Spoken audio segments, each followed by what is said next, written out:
All right, hold on. The situation here is Mike's Lord Shiny in the middle of this fray.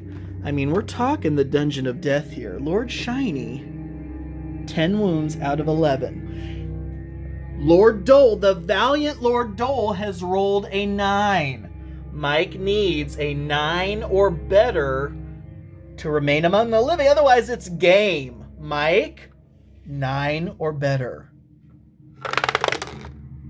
It's over! It is over! He rolled a 2! Oh my gosh, are you kidding me? That is it! Lord Shiny is now a corpse among the dungeon. Mike, that's it. Alright, folks. Prepare to delve into the heart of the abyss. Navigate winding, dark passageways in, oh yeah, you guessed it, the Dungeon of Death. Oh, I know, super cool and unique name for a dungeon, right? Well, it's just a working title. Oh, I almost forgot. Hey everyone, Rick here. And what you're looking at, if we zoom out a bit, is about a 6x4 foot table covered in Dwarven Forge, specifically their resin sets. Now, if you saw my channel a couple weeks ago, I had a pretty significant haul of specifically the Dwarven Forge resin sets. And I thought, you know what, I want to build a layout specifically focusing on resin. So a lot of those sets that I picked up are here, but also some additional sets that I already had in my collection. So let's dive in. What exactly do we have here? I know a lot of people like to know, full transparency, which sets were used, maybe even throw out a dollar amount of what it might cost to replicate something like this. All right, well, here we go.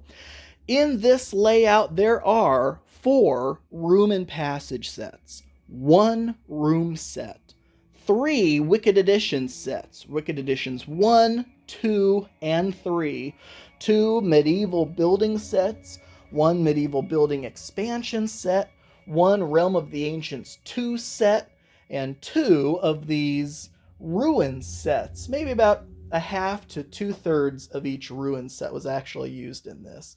And then several accessory packs, 2 medieval building accessory packs, 3 medieval furniture accessory packs. What else? There was also this kind of dungeon dressing accessory pack, 1 of these 2x6 straight passageways. I think that about covers it. All told, yeah, you're looking at about $2,000 in Dwarven Forge sitting on this table right now. Folks, I am in love with the resin sets. You know that, though, if you saw my previous video. So what does that mean? Dwarven Forge resin as compared to their Dwarvenite line? Well, it's going to be, listen to this, almost a stone material. I think they call it a polystone resin material. So what are we looking at? What is this so-called Dungeon of Death? Well, the way I set this up, which was kind of funny because I stuck this Realm of the Ancients set 2 in the middle. I knew from the get-go I wanted a central arena connected on at least 4 sides. And the Realm of the Ancients sets just kind of almost have a gladiatorial combat look to them.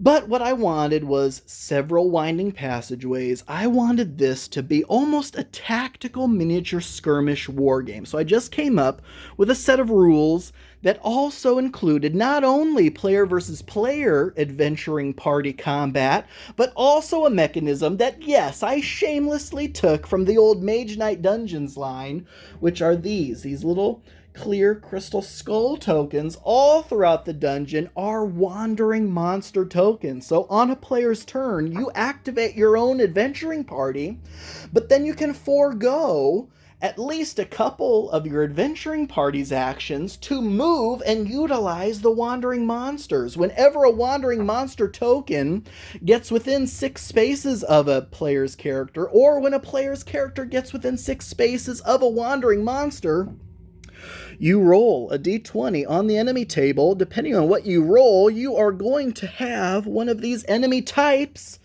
absolutely replace their token with the corresponding miniature And then from then on, you can battle the monsters, you can use the monsters against other players, and yes, of course, like I said, player versus player combat is encouraged. But that's only one of the game modes you can use in this kind of a setup.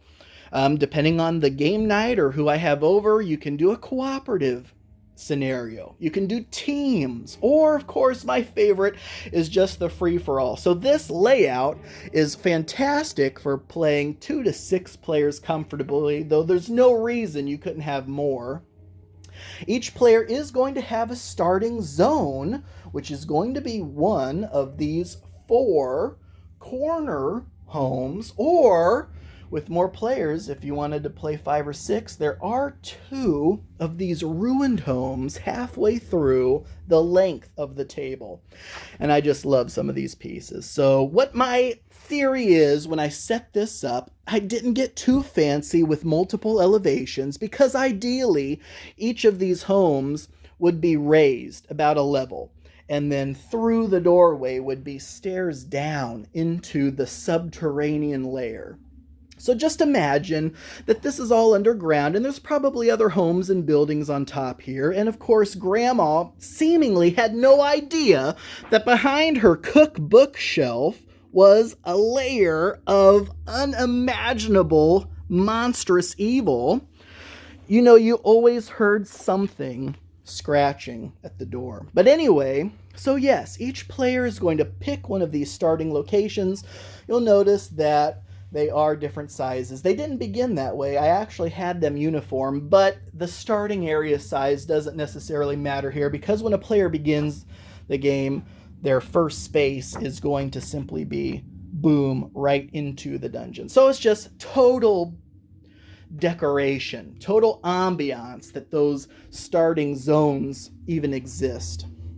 But they do serve a purpose, because during the course of navigating the dungeon, defeating monsters, defeating other player characters, everything is going to give you experience and a reward. The reward, check over here on the treasure table, but also there's a shop. So every time you return to town by way of one of these 6 starting zones, you can spend your gold to buy better equipment. Your experience is going to allow you to level up. So during the course of the game, you are absolutely going to improve your character and get stronger. And that's going to absolutely be necessary, because not only are you going to be rolling for enemies, but also bosses. So if you ever roll a 20 on the enemy table, it is boss time. Roll again and find out what kind of boss you just spawned. You'll notice now I'm using D20s to roll on these enemy and boss tables. So why does it go up to 25 plus? Well, you add your character's level to the roll. So, you know, a level 1 character, you start at level 0. So if you roll a boss at level 0, you're going to max out with a 20 on the boss table. But if you're level 5 or higher, yeah, you're going to be rolling potentially higher bosses, making those super tough bosses more likely to come out. You also may notice that there are some of these spawn point tokens under these wandering monsters. That way, you know, you never want to run out of wandering monsters. So at the end of each turn, at the end of each round, I should say, if any of those spawn points are empty, go ahead and refill them with monster tokens so that there are always more monsters pouring into this dungeon. So everything, folks, you see on this table is Dwarven Forge resin. Absolutely fantastic. Of course, except for the dice tower, which, oh my gosh, this dice tower is so cool. I got it in a Renaissance fair. Some guy 3D printed it. I think I've actually seen these online as well, but how cool is that? So that is essentially it, folks. This is the Dungeon of Death. Any questions about this or the setup, the layout, just please don't hesitate to ask in the comments below. And I can't wait to dive into this dungeon. And thank you all so much for watching. I do truly appreciate it, as always. And until next time.